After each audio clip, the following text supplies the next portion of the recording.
Magandang lahat mga klase at mga beshi ko. Welcome sa ating podcast na hindi lang puro aral kundi tungkol din sa kalusugan. Ayan.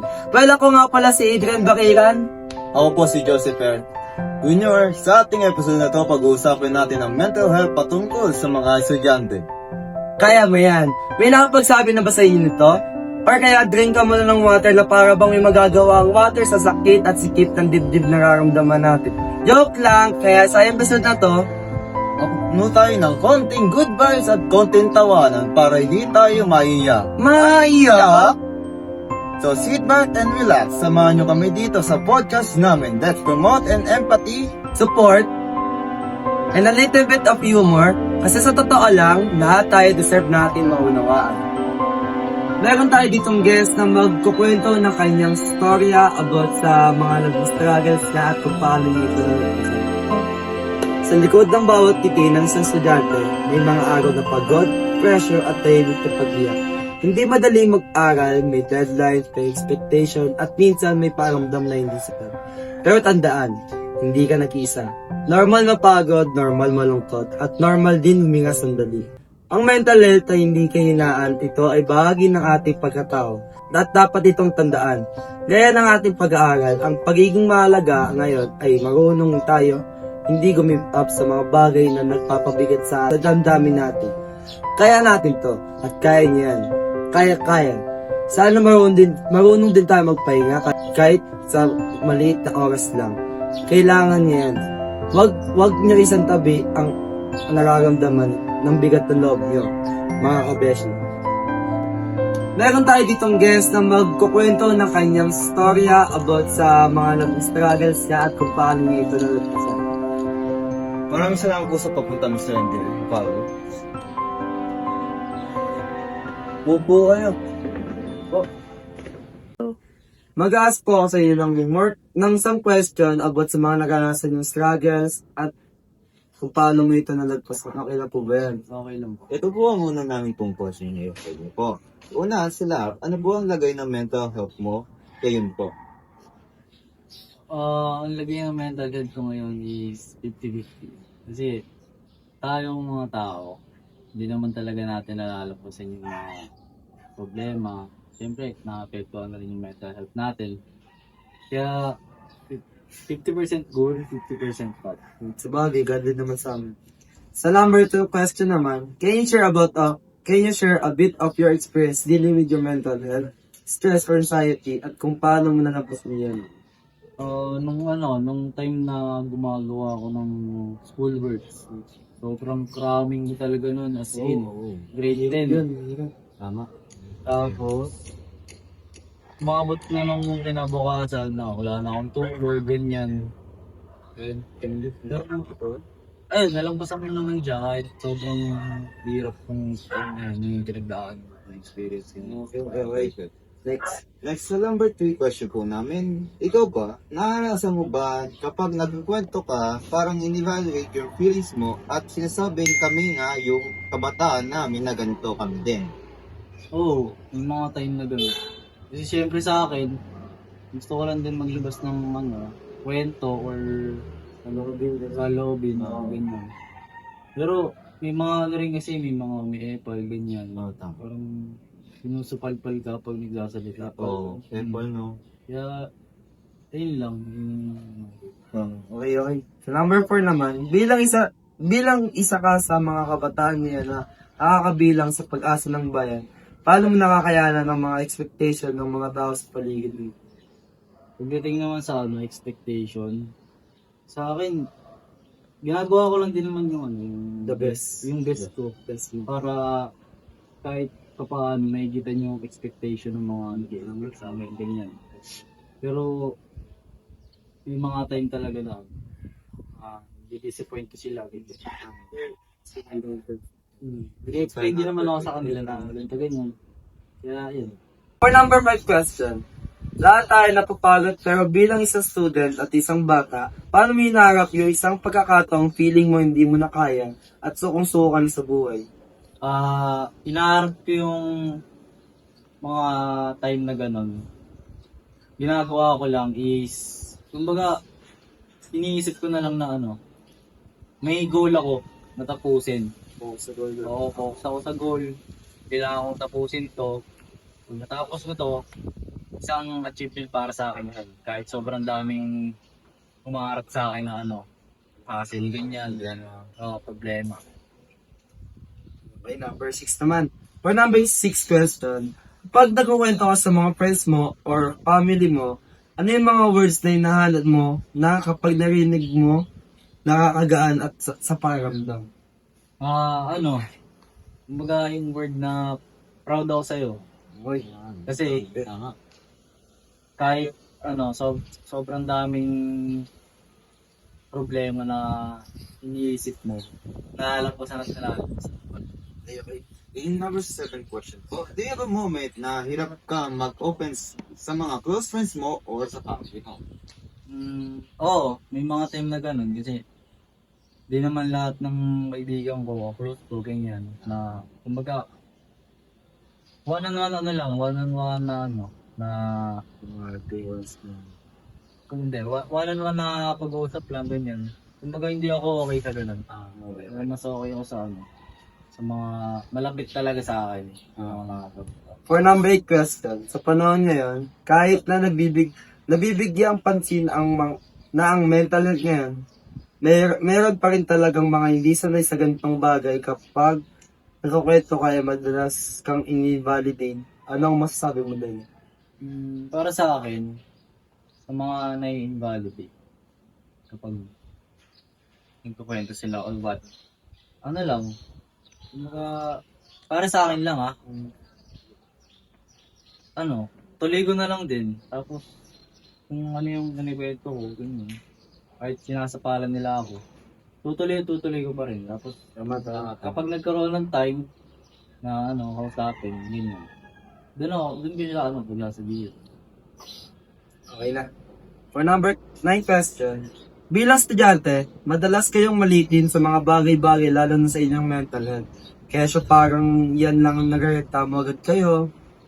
Paano mo na-handle iyon at ano ang masasabi mo?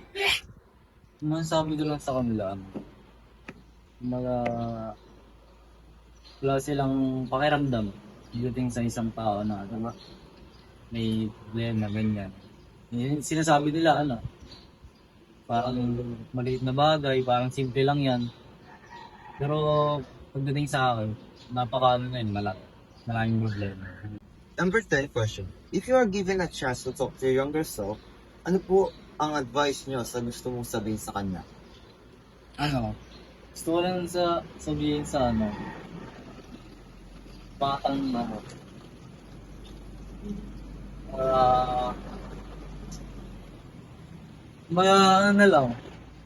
kamusta ka dyan? Kasi, ako, ito na ako ngayon. Ikaw rin bumalik sa dating, bata ako. Natularo lang, ganyan. Problema, ganun, no? Problema. Isipin ko kung saan nakalagay yung boosts ko, yung Yolin, Manatago, no? Oo, kung saan nakatago. Tapos, naliligo sa ulan, ganyan. Walang ginagawa, puro laro lang. For the next question, lahat tayo may iba't ibang way ng pag-cope. Pero ikaw, paano ka nag-cope kapag pinapakiramdam ng sobrang bigat mo talaga? Nakop yung problema ko. Kapag, naglalaro ako. Naglalaro ako ng basketball. Nakatanggal na. Pamatagan ang patanggal ng problema, ganyan.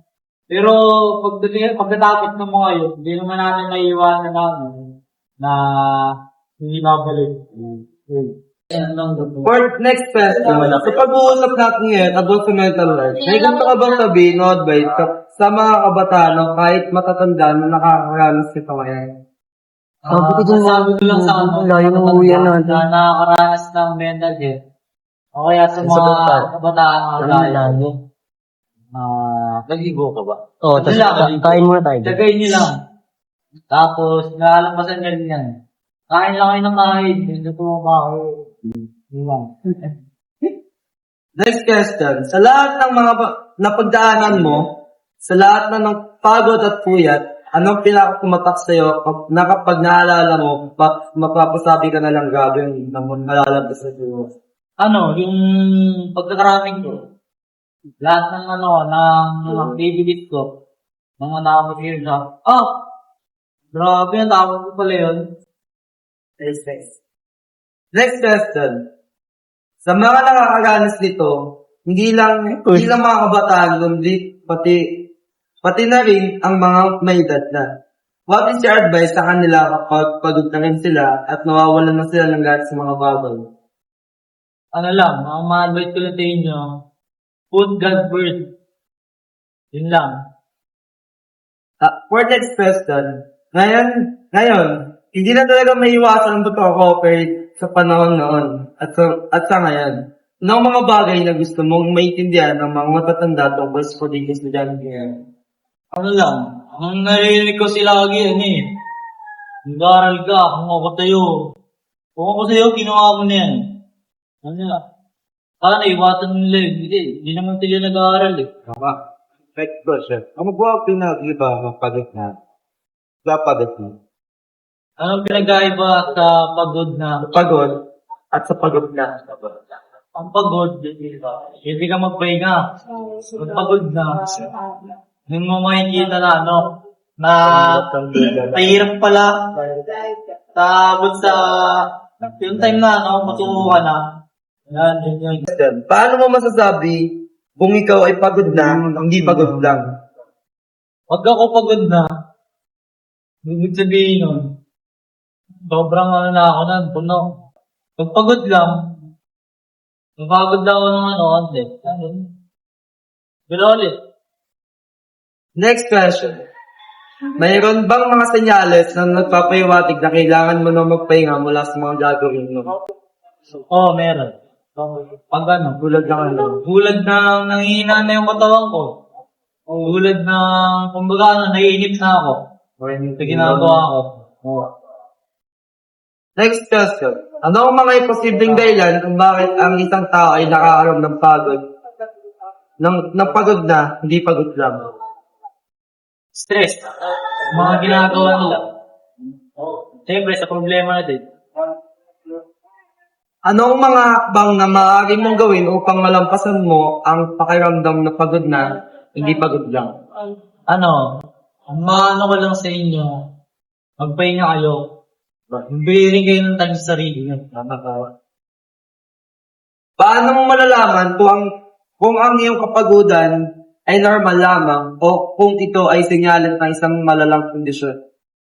Kapag pagod lang naman, ibig sabihin, kailangan ng pahinga. Pero kung pagod na kapag mo na ng kondisyon mo, kailangan mo na naman dun ng abitong lahat check up ka na, ganyan. Kasi pag gano'n kasi, sobrang nakapektuhan yung mental health ng.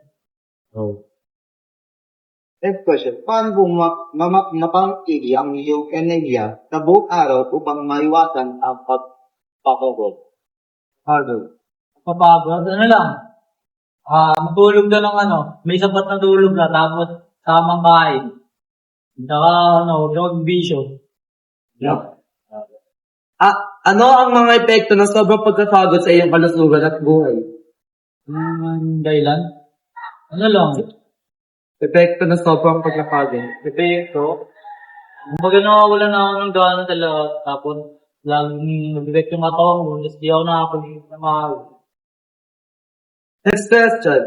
Paano mo mapapabuti ang iyong pagtulog upang makatulong paglaban ng pagkapagod? Uminom mo ng gangkat, tapos yung matulog. Naman Tama. Mayroon bang mga ehersisyo o aktibidad na maaaring makatulong upang mapawi ang pagkapagod? Ang pwedeng ehersisyo doon, jogging ka. 3 hours. Twice a week. Twice a day. Buuin mo yun isang linggo. Next, paano mo malalampasan ang mental at emotional na pagkapagod? Yun lang. Ano lang talaga dun pahinga lang talaga po na doon. Tulog, tapos Ay, sarili. Yun sa me time. Yan. For the next question, ano ang mga paraan upang makahanap ng balance sa pagitan ng pagtatrabaho at personal na buhay upang maiwasan ang pagpapagod? Baral, tsaka personal na buhay. Ano lang? Time management mo lang. Kailangan balance lang. Balance lang. Lahat. Sunod.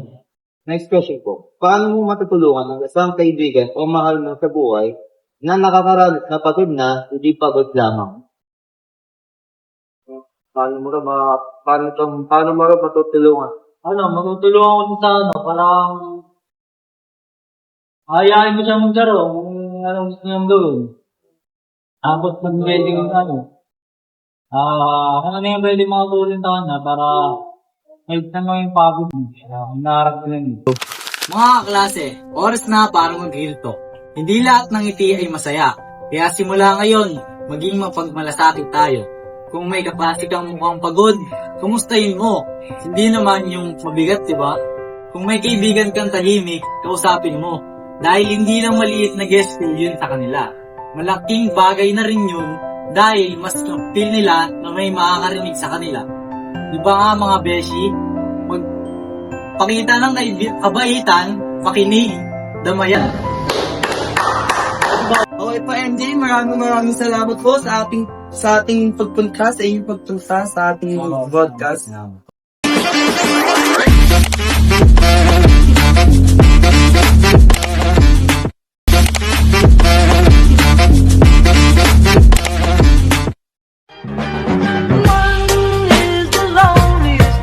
That you'll ever do. Two can be as bad as one. It's the loneliest number since the number one.